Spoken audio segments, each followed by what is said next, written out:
Hello, I'm Sarah Rimington, Area Manager at Discover the World Education, and welcome to the latest in our series of webinars. A little bit about me if you haven't seen my previous webinar on sustainable tourism in Iceland. I've worked in the industry for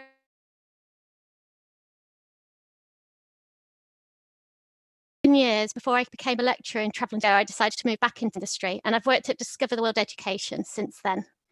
It has to be said that I've seen considerable change in the industry since I first joined in the 1990s. And despite facing a number of crises over the years, there's been nothing like the challenges we face today, which I'll discuss in this webinar.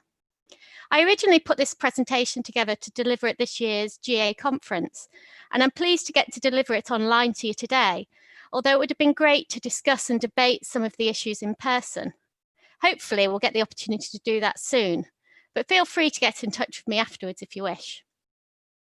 So much has changed since I started writing this presentation at the beginning of the year in what remains a fast evolving situation. So over the next hour, we'll explore the question to fly or not to fly with all of its complexities. I'll begin by looking at the growth of the industry before pausing to consider some of the difficulties with successful critical thinking when we're considering emotive topics such as this. I'll then consider some of the arguments for and against air travel, bringing in a couple of case studies and different research along the way. The presentation will look at the rise of the no-fly and flight shame movement and consider the impact of individual versus collective action. To finish, I'll share some of the things that Discover the World is doing in response to the issues raised and the reasons behind these decisions. I've included a range of further reading as well at the end. So let's begin. The aviation industry is hugely complex. It's an unmatched global network. Today, this comprises of over 1,400 scheduled airlines, 26,000 aircraft in service, 3,900 airports, and 173 air navigation service providers. We'll begin by looking at the growth of the industry over recent decades and predictions for future growth, which have made prior to COVID-19.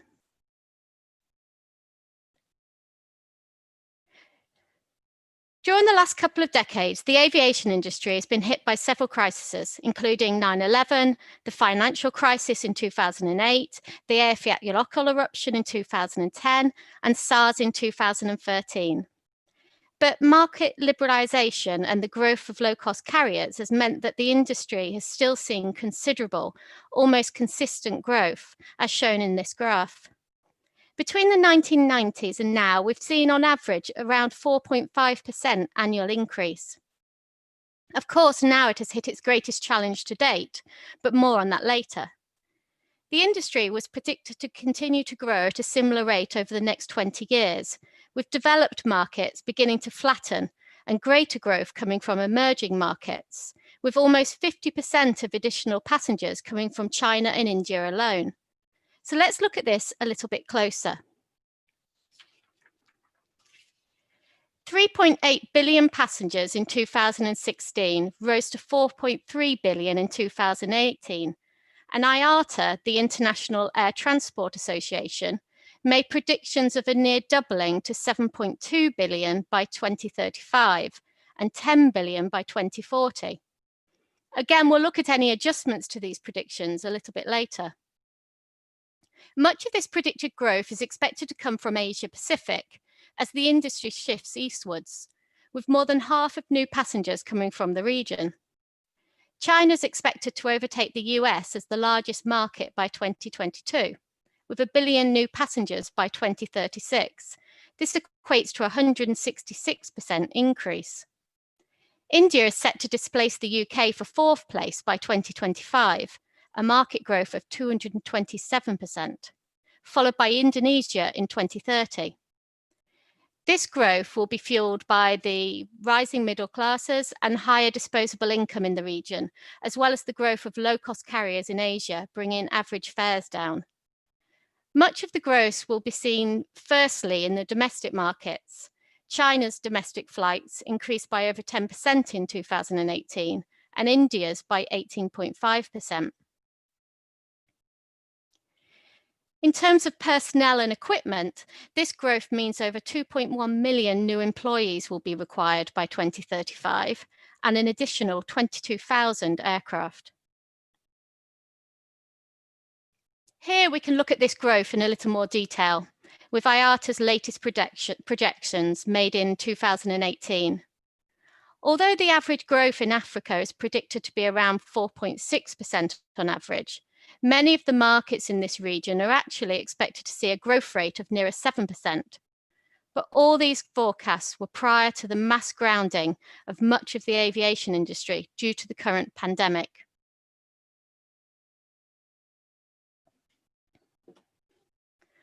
There are obviously many unknowns, but the current forecast from IATA is that 2021 will see the industry drop 30 to 40% below previous growth predictions.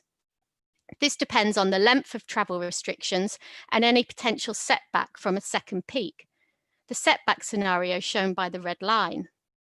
They don't expect us to get back to 2019 passenger numbers until 2023. And by 2025, they predict the industry will still be 10% below their previous predictions. Early signs are that domestic travel will recover faster, with long-haul travel suffering the biggest setback. And it's estimated that airlines may be faced with 1.5 billion fewer international air travellers than expected in 2020.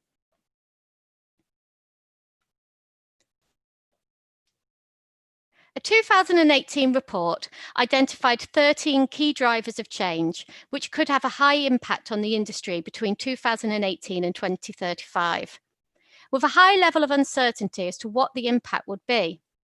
Included on that list was a pandemic, and we've all seen firsthand the impact this has had. Also included on the list was environmental activism, and for many people, the sudden reduction in flying and the global reduction in CO2 emissions is seen as a silver lining of the current situation. Indeed, mass enforced rapid behaviour change has allowed us the opportunity to evaluate some of the immediate impacts of disruption to the aviation and wider tourism industry. The challenge of aviation's environmental impact may come from many directions: the public, the workforce, shareholders, or governments. 2018 saw the start of a new global climate change movement, sparked by the IPCC report, which concluded that the impacts and costs of global warming will be far greater than previously reported, and will have a huge toll on lives, ecosystems, and economies. If we're to meet the commitments of the Paris Agreement to limit global temperature rises to 1.5 to 2%, the IPCC concluded major and immediate transformation was necessary. Its warnings could not be starker. In the same year, Greta Thunberg's school strike for climate encouraged young people around the world to demand action on climate change.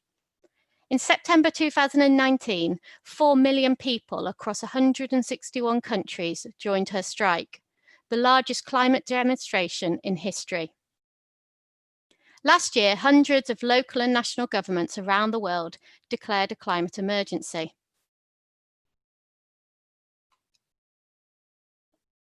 Greta has spoken at various global events where she's highlighted our individual responsibility to lower our carbon footprint. This focus on an individual's climate responsibility came at the same time as increasing discomfort with the growth of energy-intensive air travel and its contribution to climate change. Increasingly, people are becoming aware of their own lifestyle and consumption, and that of others, and are questioning whether flying is justifiable given the challenge we face. Many have taken the personal decision not to fly. Originating in Sweden in 2018, the flight scam or flight shame movement argues that flying is a reprehensible act in the face of the climate emergency due to its energy intensity. Flight shamers choose not to fly and try to encourage others to do the same.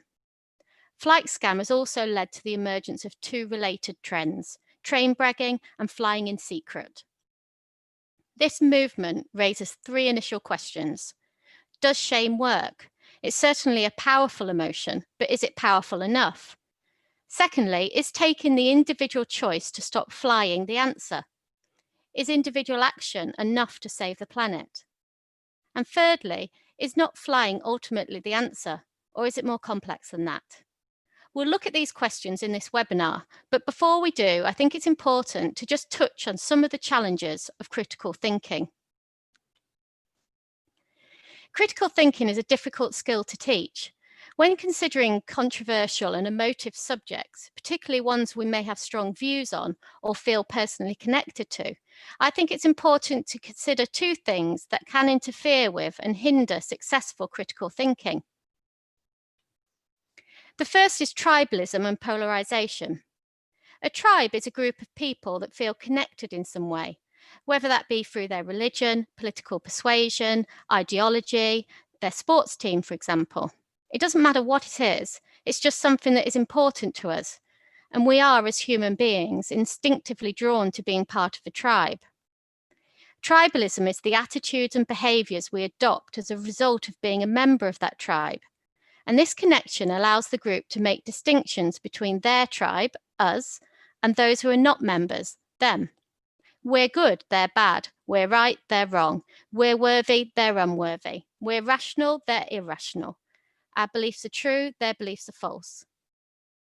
In some cases, a person's sense of identity can become so intrinsically linked to the tribe that it can become difficult for them to consider differing opinions and evidence that could question what has become their whole sense of meaning. Tribalism, therefore, can hinder critical thinking, where emotional detachment from an issue is imperative. Polarisation is the size of the difference between two tribes, the difference between us and them, real or perceived. As polarisation increases, it becomes more difficult to accept the views of others. Common ground decreases, and we begin to question the morals of the other. The debate can become more personal, and we can view others from a position of hostility and suspicion. The climate change debate is a clear example of polarisation. Extreme polarisation can lead us to build a bubble in which to live our lives, detached from reality. People outside our bubble we believe are biased, lying, and untrustworthy. The creation of this bubble, of course, is a disaster for critical thinking, and we see increasing polarisation in our world today, along with the problems it causes. In fact, there are many organisations feeding this polarisation via social media and other forums for their own gains. Therefore, in critical thinking, it's important that we are aware of both tribalism and polarisation, particularly if the subject is something we are emotionally connected to. Factual background information and a range of opinions is vital for sound judgment, and we won't find that in a bubble. The second hindrance to critical thinking is confirmation bias. These days, we're confronted with overwhelming amounts of information, making it difficult to identify what is factual and what is useful. With so much information, it can be difficult to not fall into the trap of confirming our own biases, seeking out information that confirms our prior beliefs and opinions, and dismissing information to the contrary. Confirmation bias can make it difficult to change our opinions once they've been formed, as we don't seek out information and opinions that challenge our thinking. So when looking at the question to fly or not to fly, it's important that we're aware of any of our prior bias, opinions, and beliefs. To truly consider the solutions to this complex topic, it's important we put any pre-existing views to one side and consider all the complexities of this question.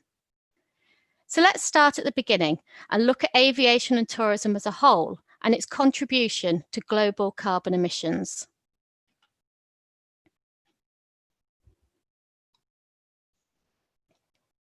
There's not a lot of research into the total carbon footprint of the global tourism industry. Given its complexity, it's difficult to assess. A piece of research in 2018 concluded that tourism accounts for approximately 8% of global greenhouse emissions. This was 4 times higher than previous estimates. The research concluded that this increase was actually largely driven by the increase in demand for goods and services by tourists, rather than air travel alone. However, it can't be denied that transport is one of the 3 biggest sources of emissions in the industry, and air travel accounts for around 20% of tourism's global footprint. Some reports would say it's nearer 40%.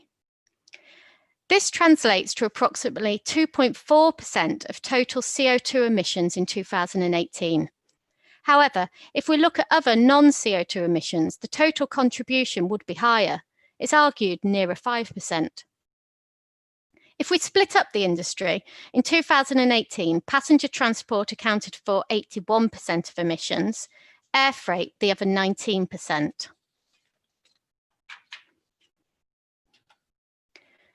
A new study from the Nature Climate Change Journal shows the impact of the COVID-19 pandemic on global CO2 emissions.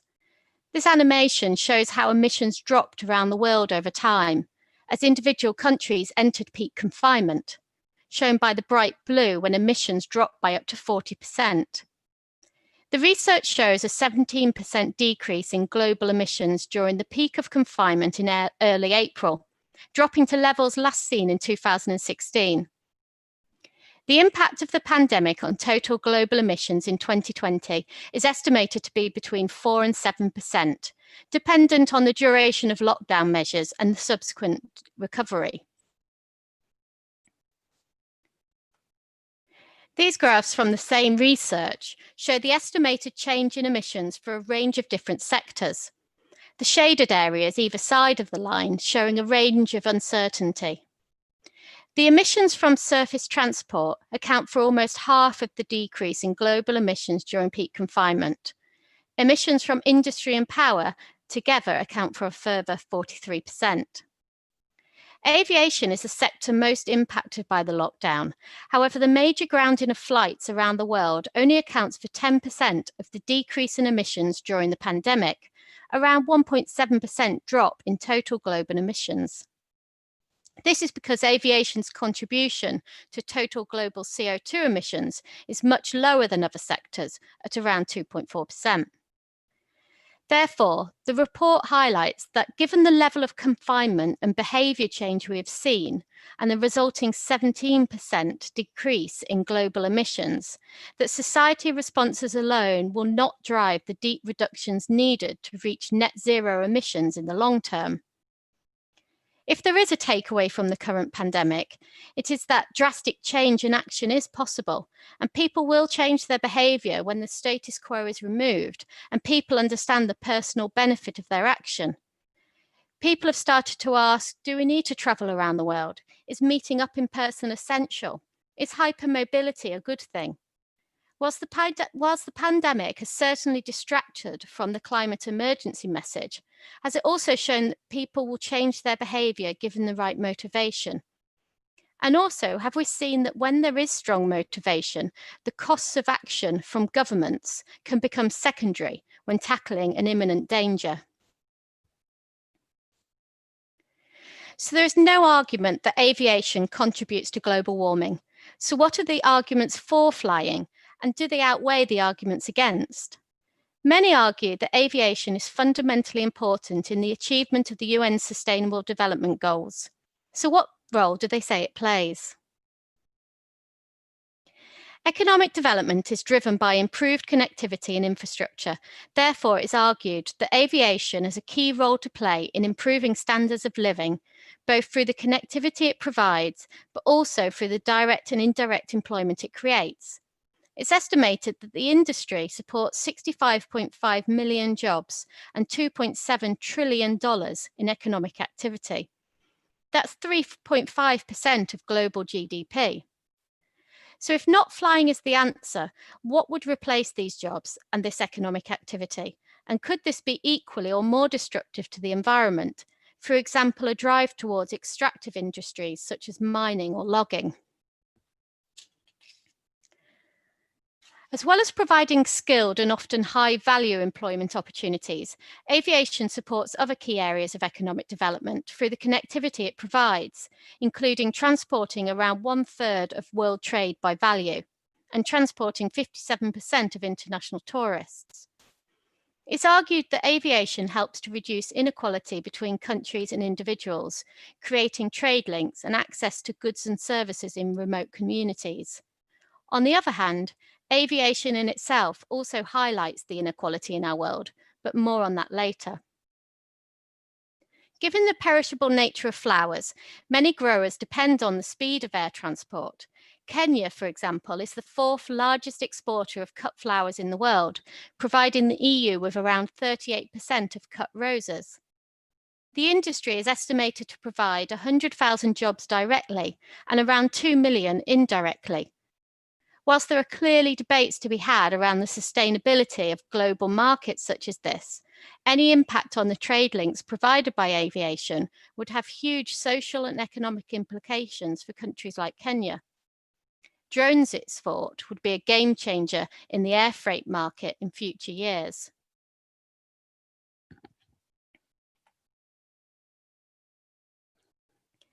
The aviation industry provides vital medical care in remote communities and transports time-sensitive medical supplies across the world.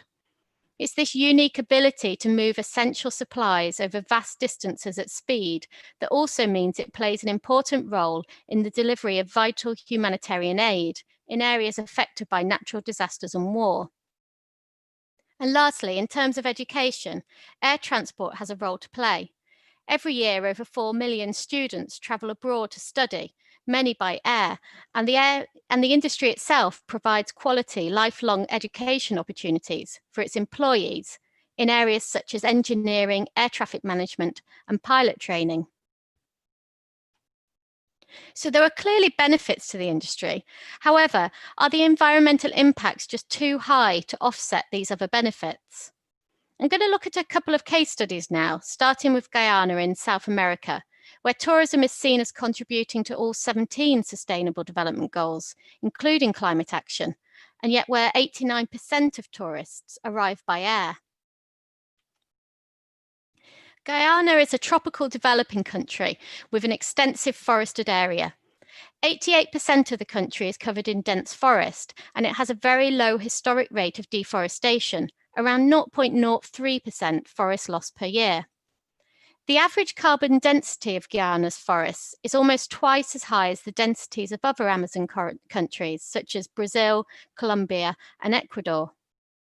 In 2018, just over 9,000 hectares was affected by deforestation, 75% of which was driven by mining.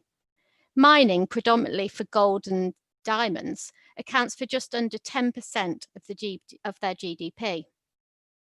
Offshore oil production is also set to begin in 2022.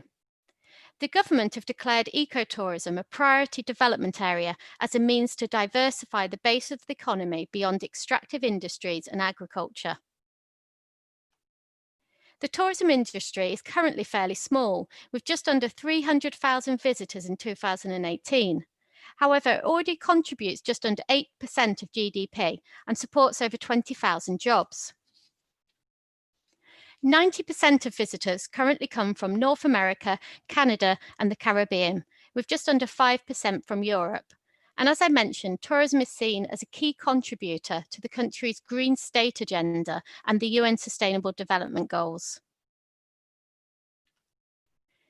The Rua Eco Lodge is an ecotourism business run by members of the local Mkushi tribe. Set in 350 square kilometres of jungle, they've also applied to take over another 350 square kilometres of state forested land. A recent article in The Guardian saw a journalist doing a cost-benefit analysis regarding his visit to the lodge. He asked himself, could there ever be any justification for the 2.8 tonnes of CO2 produced by the flights to get him there? The lodge receives 200 visitors a year. They would like 600 more, he says. Not to become rich, but to pay for medicine, education, and supplies, and to help them protect the forest. The Eco Lodge has enabled people to return home to work in tourism rather than away from home at the mines and ranches. When the lodge opened in 2005, they stopped hunting in the area, which has seen a really positive impact on the local wildlife.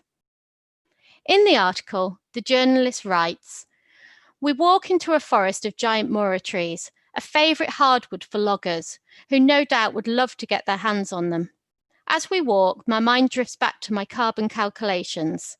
If each visitor generates 2.79 tonnes of CO2, and there are 200 of them, That makes 558 tonnes, assuming they all come from as far as London. But look how much CO2 the community forest might be absorbing every year. His calculations are over 70,000 tonnes. 89% of visitors to Guyana fly. Take away the tourists and the need for income will drive the communities to loggers, ranchers and gold miners and increase deforestation. The government has said that given the right economic impetus, they would commit to protecting the rainforest in support of the global effort to tackle climate change. There are 5 similar lodges, also run by local Indigenous communities, that need relatively few visitors to ensure their area of forest remains untouched. Examples such as this, where we see the benefits of tourism made possible by air travel, enable us to question the no-fly argument from a social, cultural and economic perspective, but also environmental. There are, of course, many other case studies that you could use to critically analyse the to fly or not to fly question. For example, these wetland areas in Africa, where a decline in tourism would make it even more difficult to fight off the powerful mining companies and stop the irreversible environmental damage this could cause to the vital wetlands and areas of international importance for wildlife. Or San Gerardo de Rifas in Costa Rica, a rural area that was suffering from a lack of employment, outmigration, poor waste management and deforestation. Tourism has been a driver of local environmental change, with people allowing farmland to reforest and deforestation and hunting both in decline. With agriculture in decline due to global markets, many families now depend on tourism as an additional income and are worried about those tourists no longer arriving. The current pandemic has also shown us the impact of a halt in air travel on island nations like Iceland, which depend on international tourism. After the 2008 financial collapse, tourism helped Iceland rebuild its economy, which now accounts for 40% of export income and around 10% of GDP. The recent collapse of the industry has been called the mother of all crises by the chairman of the Tourism Association. Iceland Air is struggling, as is the case with many airlines, with flights at an all-time low and 3,000 employees having been laid off.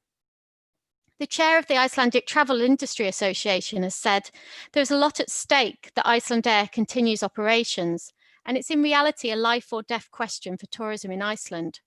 Hopefully, people realise that the situation isn't just about Iceland Air, but tourism in Iceland as a whole, and not just tourism, but the economy and our whole society. Whilst international tourism has been halted, the industry has tried to encourage Icelanders to explore the country. However, with only 360,000 inhabitants, they can only ever fill a small portion of the large gap left by international visitors. Research from the University of Iceland into the conflict between tourism and energy production in Iceland has highlighted that perceived market demands, whether tourist or energy, have tended to dominate national decision-making. Therefore, the future of the international tourism industry, enabled by air travel, could also have huge implications for the future of Iceland's natural resources. The current pandemic has also highlighted the importance of international tourism to conservation efforts around the world. There have been many newspaper articles over the last few weeks where conservation organisations are raising their fears as the complete collapse in tourism threatens rural livelihoods and conservation efforts, which could lead to an increase in poaching and habitat loss. When conservationists are looking for ways to generate income to pay for nature protection, ecotourism is usually their first choice. An article in the World Economic Forum questions the perception that nature is getting a break during the pandemic, with the restrictions on movement. And whilst they say this may be the case in some places, it is very different in many rural areas. They say there are reports of increased deforestation, illegal mining, and wildlife poaching across the world. Areas dependent on tourism to fund conservation, from Kenya to the Galapagos to the Philippines, are facing a halt in funds, putting pressure on their conservation efforts. But COVID-19 does, though, expose the weakness of any over-reliance on tourism.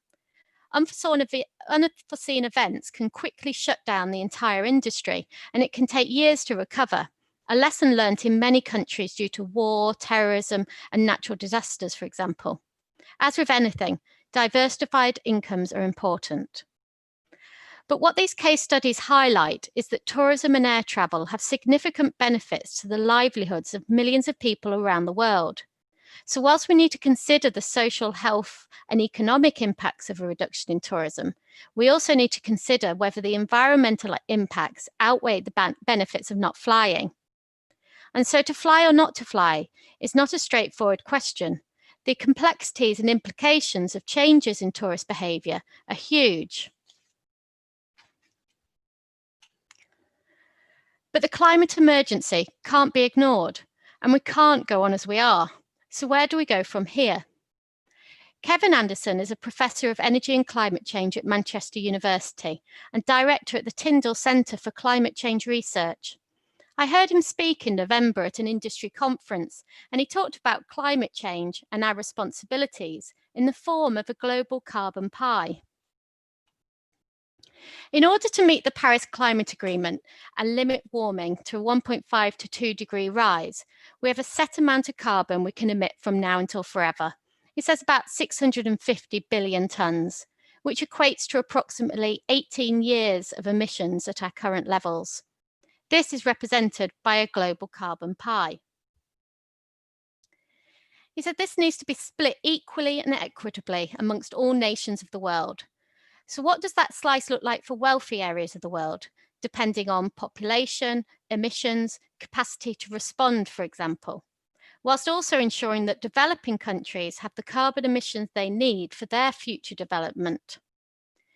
Once we know what that slice looks like, how much should the tourism industry get? What would the annual reductions in CO2 emissions look like if the industry is going to play its fair role in meeting carbon reduction targets? He said this equates to cutting CO2 emissions by around 10% every year, or a 70% cut by 2030, and zero carbon by 2035 to 40. 2050, he argues, is just far too late. He also questioned whether the industry should actually be going further and leading the way, considering it's a leisure activity enjoyed by the wealthiest of the world's population. So what does progressive tourism look like if we are to meet the targets he sets out? A reliance on future utopian technology, low carbon fuels, and major electrification, he says, is not the answer, at least not in the short term. Even the most optimistic outlooks for technological and operational measures are not expected to offset the expected growth in emissions anytime soon. Whilst this is the key in the long term, the technology is currently too far away. We don't have that time. Behaviour change and a reduction in flying is needed if we are to meet these targets. So is the flight shame movement the answer after all? It's considered that 10% of the world population account for 50% of global CO2 emissions. 20% account for 70%. If the top 10% were to cut their CO2 footprint to the if the top 10% were to cut their CO2 footprint to the EU average and the other 90% made no reductions at all, Professor Anderson says we would see global CO2 cut by a third. As Greta said, the bigger your footprint, the bigger your moral duty. So in terms of air travel, who are the high emitters?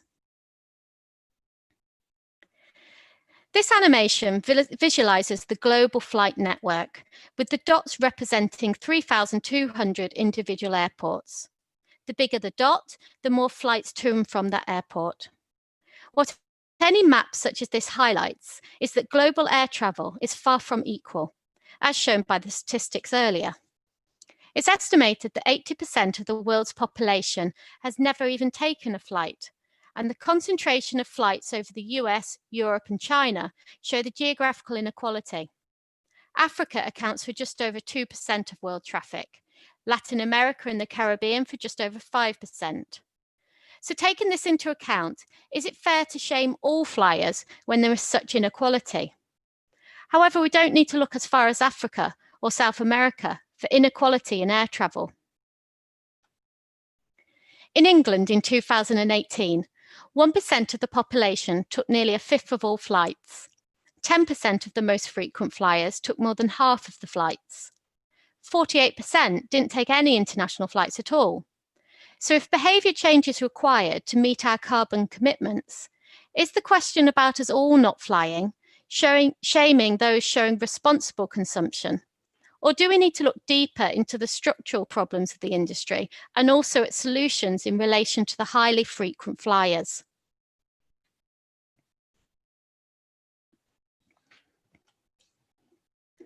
A recent study into the energy-intensive lifestyles of some high-emitting celebrities highlights this vast inequality further. If we consider the carbon footprint of a return flight from London to Iceland for one person, we're looking at approximately 0.59 tonnes of CO2.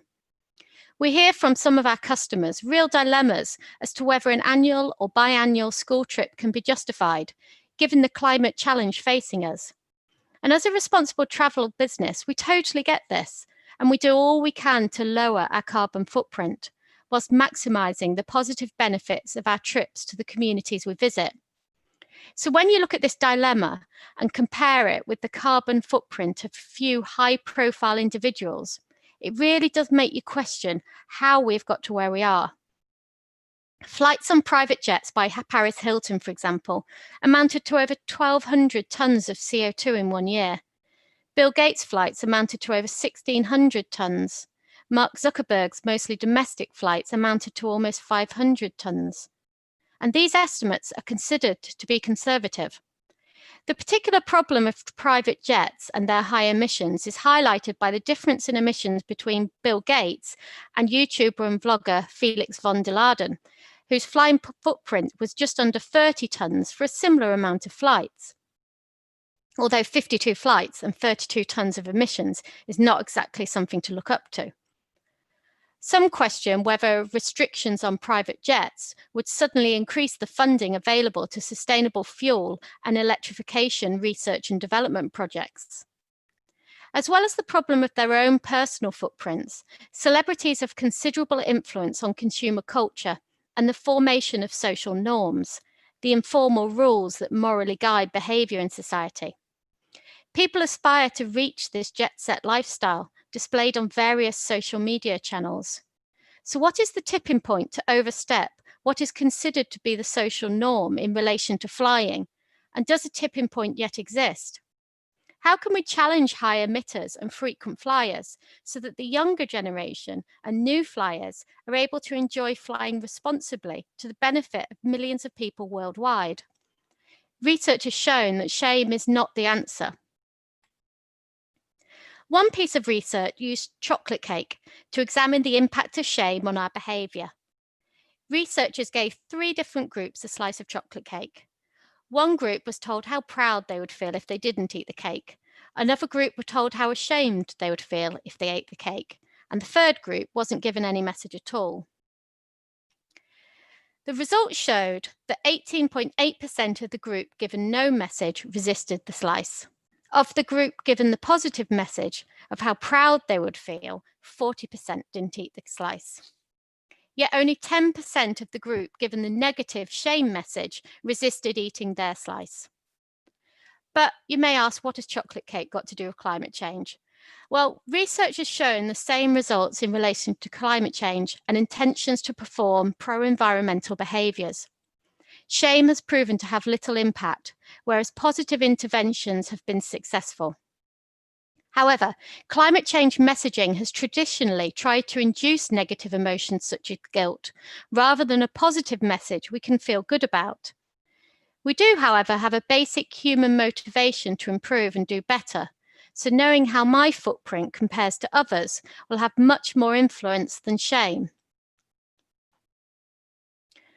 So does research show that individual action isn't the answer when it comes to climate change, or just that shame isn't the right mechanism to encourage that action?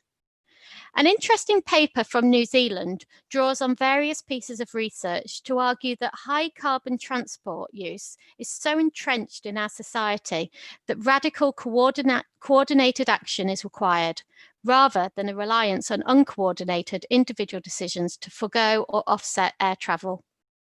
The problem with voluntary consumer-led action, they argue, is that most air travellers do not consider flying to be morally problematic.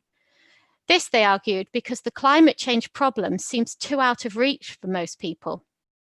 Human beings are poor at understanding the risk of large-scale, complex, long-term threats such as global warming.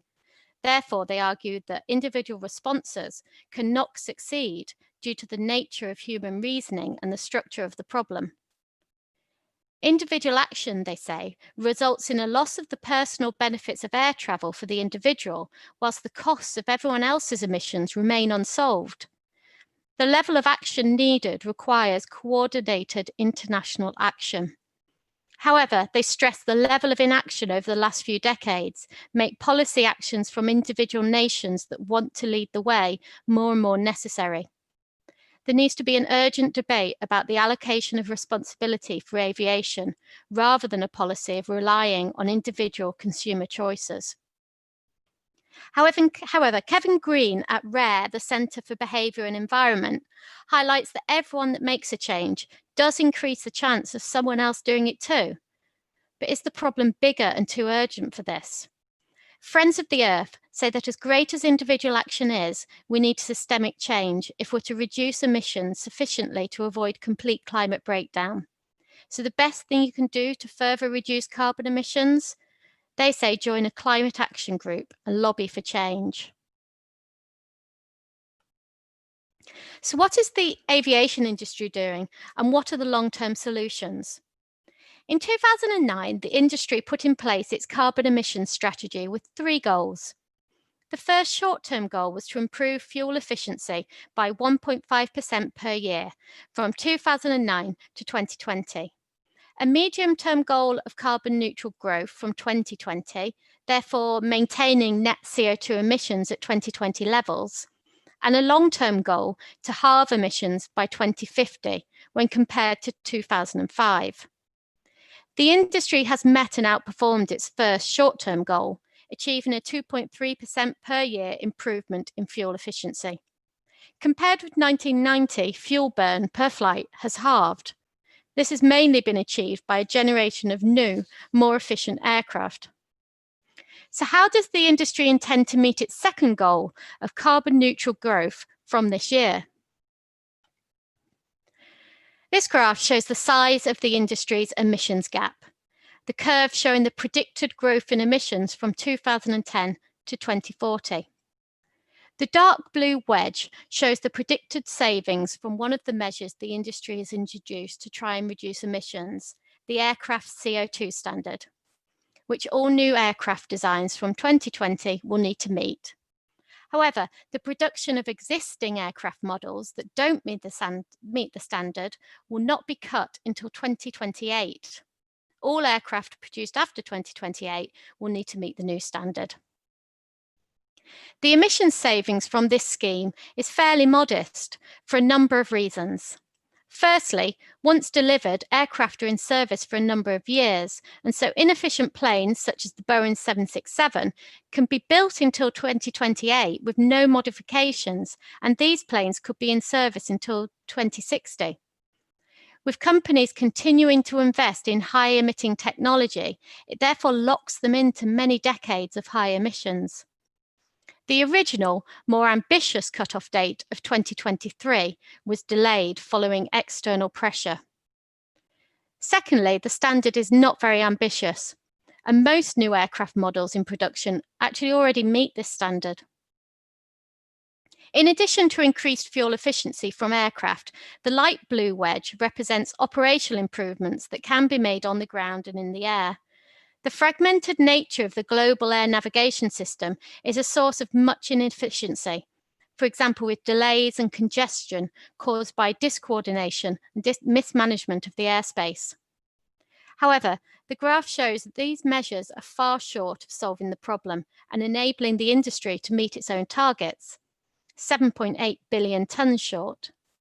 The industry sees sustainable biofuels as the long-term solution for decarbonising the industry, but more immediate solutions are needed if it is to meet its goal of carbon neutral growth from 2020 levels. It's also imperative that any shift to biofuels or electrification is done in a way that is itself sustainable and doesn't harm the environment in other ways. In 2016, the first global agreement to address CO2 emissions was reached in the form of the Carbon Offsetting and Reduction Scheme for International Aviation, or CORSIA. The scheme aims to achieve carbon neutral growth by offsetting any growth in emissions above 2020 levels. The agreement to use 2020 as the benchmark at which to stabilise, given the mass grounding as flights, has led to calls from the industry to change this or risk the future of the scheme. The proposal from IATA is to use 2019 levels instead. Between 2021 and 2026, the scheme is voluntary, meaning only international flights between states that have opted into the scheme will be offset, shown by the blue and green on the map. From 2027, international flights to and from all other countries will be included, shown in brown on the map, unless they're exempt from the scheme. The exemptions are the least developed countries, small island developing states, and landlocked developing countries, as defined by the UN. Domestic flights, a big source of future growth in air travel, are also exempt from the scheme. It's argued by some that CORSIA is an exercise in greenwashing rather than real credible action. Others argue that whilst a long-term sustainable solution is developed, in order to reach targets, offsetting is necessary. The introduction of CORSIA could also impact on the viability going forward of the more ambitious EU ETS scheme, which actually aims to reduce emissions at source rather than purely offset. Some question whether preoccupation with offsetting has left sustainable fuel developments to one side.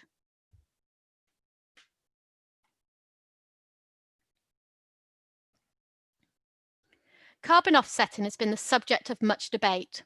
Some argue that it's a free pass for inaction and that it encourages governments and companies to delay investing in long-term solutions and avoid taking challenging decisions. On an individual level, it's argued it allows us to carry on with guilt-free consumption at unsustainable levels. Friends of the Earth argue that in many cases, carbon offsetting is a con, and any real benefit clearly depends on which projects are being funded. With so many different schemes available and no regulation, there is concern about credibility. And researchers found there are a plethora of low-quality schemes which do not represent valid reductions in emissions, or even worse, harm local communities and result in broader environmental damage. Carbon offsetting is clearly not the solution. However, some argued that carbon offsets do have a role to play in the short to medium term. The Stockholm Environment Institute argue that companies and organisations will need to use every tool at their disposal to achieve emission reduction goals. They say carbon offsets are one such tool that, if used responsibly, can accelerate action to avert dangerous climate change. Companies and individuals can employ strategies to ensure they pursue a high-quality scheme. Uptake is low from individual air passengers for voluntary carbon offsetting, found to be as little as 1 to 2% of passengers.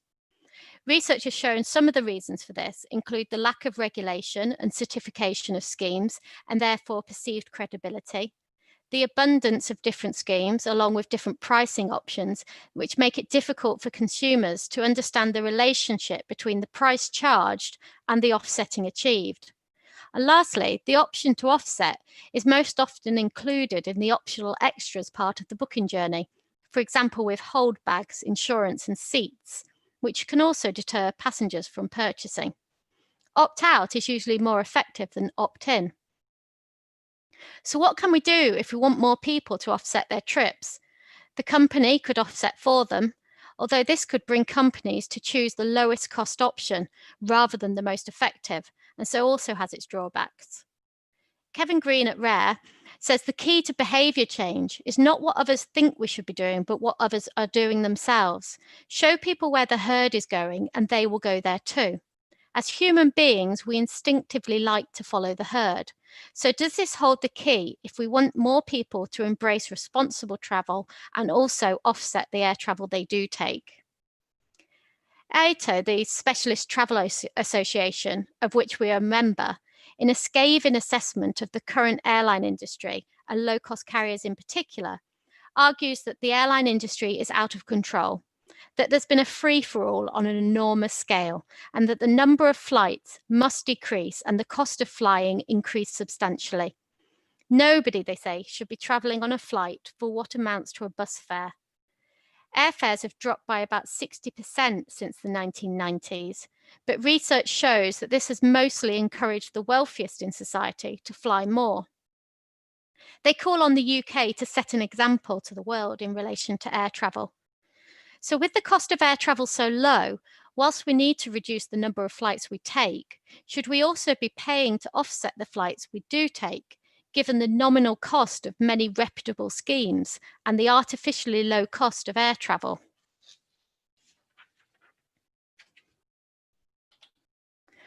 And what are we doing here at Discover the World to face the issues raised in this webinar? Our team, made up of people passionate about both education and travel, believe there are so many positives that can come from responsible travel, both for those that visit and those communities that are visited. Travel has made us the people we are today, and we want the next generation to have the same opportunities as us.